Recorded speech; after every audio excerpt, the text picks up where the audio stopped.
Another one. And another one. Boa tarde a todos, aqui é o Bruno do Toda Dúvida, onde nada é respondido e tudo fica em forma de questão. Hoje eu pensei em fazer um vídeo um pouco diferente. Quero contextualizar o nascimento de um estilo de hip hop que está sendo muito feito ultimamente. Está bem popular, tanto aqui no Brasil quanto lá nos Estados Unidos e no mundo inteiro, que é o drumless. Acho que é importante trazer à luz os artistas que estabeleceram a base para que muitos outros pudessem desenvolver o seu próprio som dentro desse estilo. Então eu quero falar aqui do K e do Rock Marciano, que são dois caras que tiveram uma presença no hip hop dos anos 90 e depois dos anos 2000 perderam o tempo, né? O K, ele foi ser bombeiro, o Rock Marciano continuou produzindo, tanto com a UN, tanto com o Flip Mode Squad, mas ele não estava no holofote, né? Nem produzindo álbuns próprios, o que mudaria com o começo da década de 2010. Mas tem muita coisa que eu quero falar, então bora direto pro vídeo. Começar falando do K, né, que infelizmente veio a falecer em 2024, depois de ele ter publicado seu último álbum, The Thief Next to Jesus, que é um álbum clássico. Quase toda a produção do K na década de 2010 e 2020 vai ser clássica. Acho que o tempo que ele colocava na sua letra e também na produção, toda a qualidade lírica dele, a atmosfera criada pela utilização do drumless é única na cultura inteira do hip hop. Eu acho que são poucos letristas e escritores que conseguiram ser virtuosos que nem o K foi. Acho que as letras dele vão ser lidas nessas décadas a seguir, porque tem muita coisa a ser destrinchada, muito duplo, triplo, quádruplo sentido que ainda não foi entendido nas suas palavras. Mas ele, né, nascido em 1972, começou a fazer rap ainda muito jovem. Tem toda a história dele nessa entrevista aqui que ele fez na Red Bull Academy, mas eu queria falar do grupo que ele foi parte lá em Nova York, né, o Natural Elements, que era um grupo underground. Infelizmente não publicaram nenhum álbum, mas eles tinham respeito ali na cena, e o produtor Charlamagne produziria grande parte das batidas do álbum de lançamento da dupla Capone e Noreaga, né, o War Report. Para quem conhece, né, sabe que é um clássico. O Nori é também o apresentador do Drink Champs, que é um dos maiores programas de entrevista de hip hop internacionalmente. Para quem quer conhecer artista, eu acho que é uma forma de apresentação que a gente tem sorte de ter realmente. Mas o K, ele sai do Natural Elements em 1995 por achar que estava atrasando seus colegas, ele não sentia que estava no mesmo nível deles de rima e também de flow, e por isso ele decide seguir numa carreira solo. Em 1998 ele formaria uma dupla com seu melhor amigo Kev, que chama Nightbreed, mas essa dupla também não vai pra frente. Eles publicam um EP, na verdade um compacto com 2 músicas produzidas pelo Charlamagne. Logo após, o K já estava chegando na casa dos 30 e ele decide sair do cenário do hip hop e focar numa carreira profissional. Então ele entra pro corpo de bombeiros lá de Nova York, onde ele chega na posição de capitão. E eu acho que é importante falar, o K veio de Brownsville, lá no Brooklyn, que era uma das regiões mais violentas, com uma das criminalidades mais altas do país inteiro. Então ele conviveu durante sua infância, adolescência e até na vida adulta com inúmeros problemas relacionados a todo esse ambiente,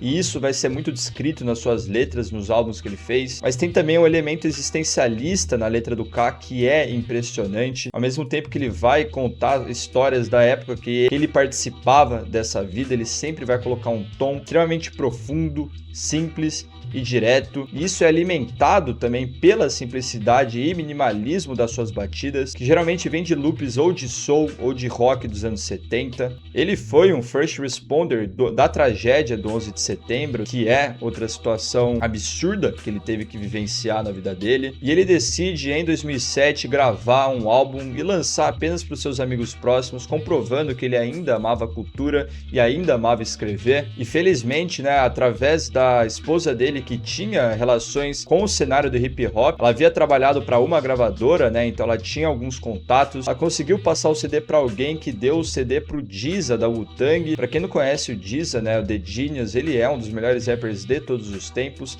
Tem um álbum que é considerado o melhor, que é o Liquid Swords, lançado em 1995. E também tem alguns dos versos mais potentes da história da Wu-Tang inteira. O Dizza, ele é primo, né, do RZA e também do Old Dirty Bastard. Então ele é parte do núcleo principal da família da Wu-Tang. E eu acho que é importante falar aqui, né, que o RZA, já na década de 90, ali em 95, 93, com o lançamento do Enter the 36 Chamber, ele já tinha, né, um lado pro minimalismo nas suas batidas. Às vezes ele usava alguns loops heterodoxos de soul, com uma percussão, uma bateria meio para trás, não dava nem para escutar. Então já tinha, né, essas raízes plantadas ali na década de 90, não só pelo RZA, mas também por outros produtores. Mas seria um gênero, ou pelo menos um estilo de produção não muito levado à frente, e eu diria até o oposto no lado do mainstream, onde as baterias se tornariam cada vez mais épicas, cada vez mais fortes. Se a gente pega a produção de um 50 Cent, por exemplo,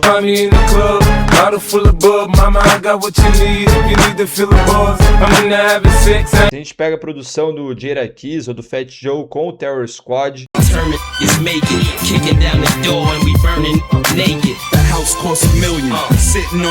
né, aquela fase inteira do Scott Storch dominando o cenário do rap, do Nelly também, ou até do Lil Wayne, do T-Pain, que surgem ali em meados da década de 2000. Eu acho que é realmente o oposto ao que seria feito no Drumless, em termos líricos também, né? Ao mesmo tempo que o Lil Wayne é um gênio, ele não tinha a mesma profundidade que o K e o Rock Marciano teria, nem rimaria sobre as mesmas coisas, mas esse álbum, né, o Ironworks, ele chegou nas mãos do GZA e ele ficou impressionado e chamou o K pra fazer parte do álbum dele Pro Tools, também lançado em 2008. E em Pro Tools ele vai participar da música Firehouse, onde ele tem um verso inteiro e também um refrão.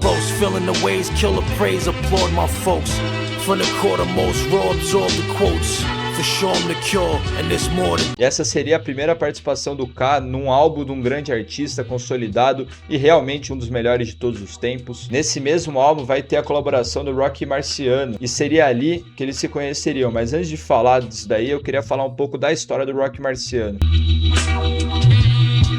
O Rock Marciano, nos anos 90, ele fez parte do Flip Mode Squad, que era o coletivo do Busta Rhymes, né, depois de ele ter saído do Leaders of the New School, que foi o grupo que ele foi introduzido no hip hop inteiro, né, mas era um grupo também que tinha muitas brigas e antes mesmo de serem contratados já tinham acabado, mas o Busta, né, a carreira solo dele é inacreditável, é realmente um dos MCs mais diferenciados, um flow sempre agressivo, com um estilo único, uma identidade inteira, é um dos caras mais fodas que já pisou realmente no cenário da música, e ele forma o Flip Mode Squad em 1996. O Rock Marciano vai entrar em 1999, vai participar de alguns álbuns, por exemplo em Anarchy, né, o álbum do Busta lançado em 2000.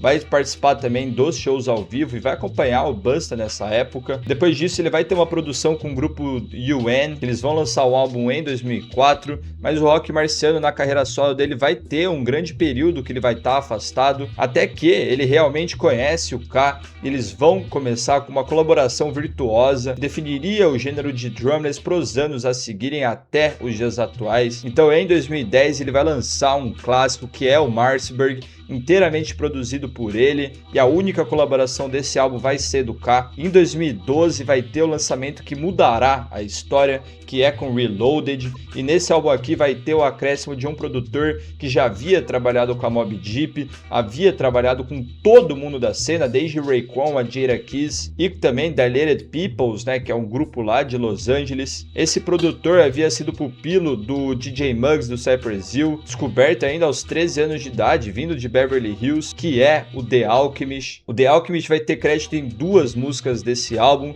e também crédito de produtor executivo, e ele seria fundamental para expandir e desenvolver esse gênero, e é um estilo que teria uma explosão em meados da década. E aqui chegamos na terceira parte.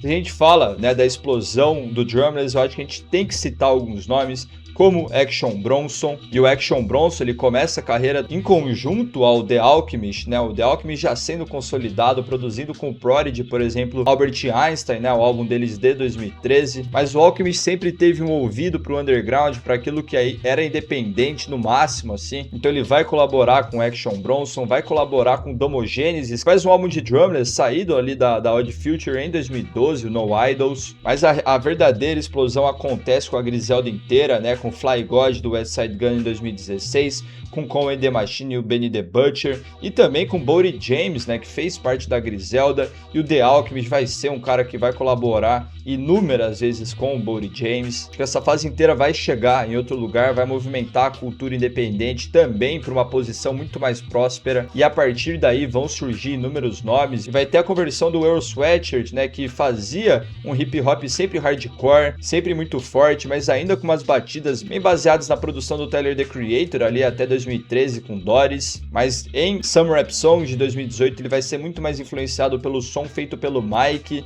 e por todo aquele coletivo de Nova York, e também vai ter o surgimento de nomes como Navy Blue, que cita, né, o K como a maior influência da vida dele. Então eu acho que entender a história, né, da onde veio, quais foram os principais artistas e as ramificações que tiveram ao longo do tempo no gênero ajuda o produtor a compreender melhor como colocar a batida, e também ao rapper de como fazer o seu flow encaixar melhor nesse estilo. Então é isso, eu vou começar essa série com o Drumless, né, mas eu vou explicar várias coisas de hip hop também, além disso. Tamo junto. Se vocês curtiram, se inscrevam, compartilhem, comentem aí embaixo o que vocês querem ver e até a próxima.